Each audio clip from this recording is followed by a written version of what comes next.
My son was getting married and I went to his house.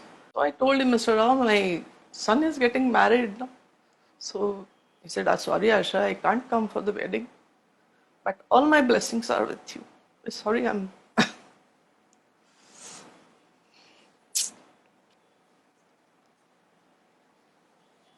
So this was the last meeting with him. Dad. Dad is how we always knew him. As I grew up, it was Papa because he was the father. I know N.S. Rao from my childhood. In those days, we used to be very happy when he comes down to the native place because we used to get chocolates from him.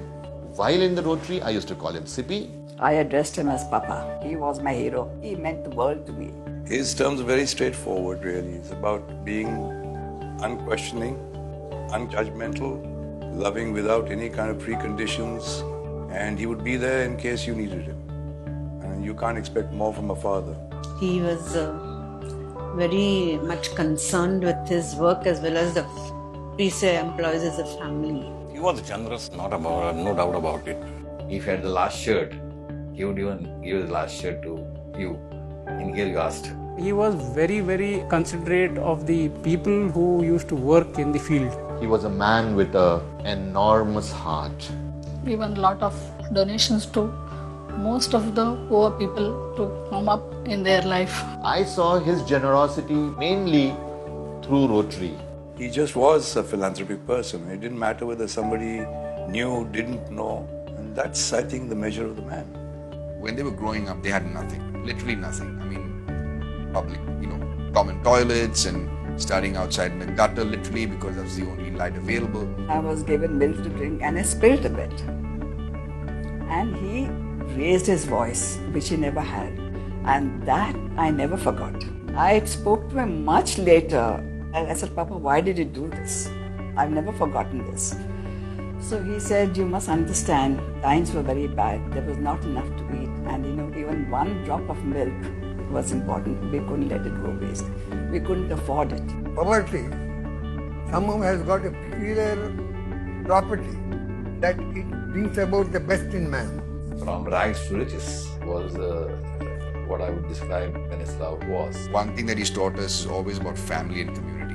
And that was evident in the fact that there were a lot of people living. We had sort of an extended family. Sripad Mam and Lily Pachi, Lily Mami as we called her, they were the de facto head of our family. For us, he was like a father. Well, I never really called him grandfather. To me, he was always dad. When you say dad, it has this overarching, patriarchal sort of sound to it.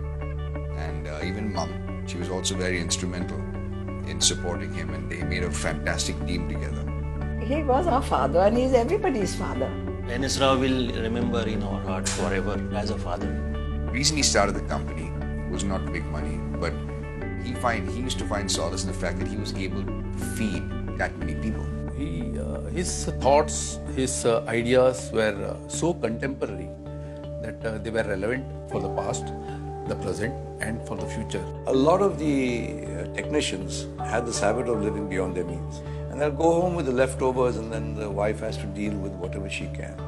So the company gave every employee 10 kilos of rice, 5 kilos of sugar, all the staples in kind every month. That the point is, the family was provided for. We had Amma allowance.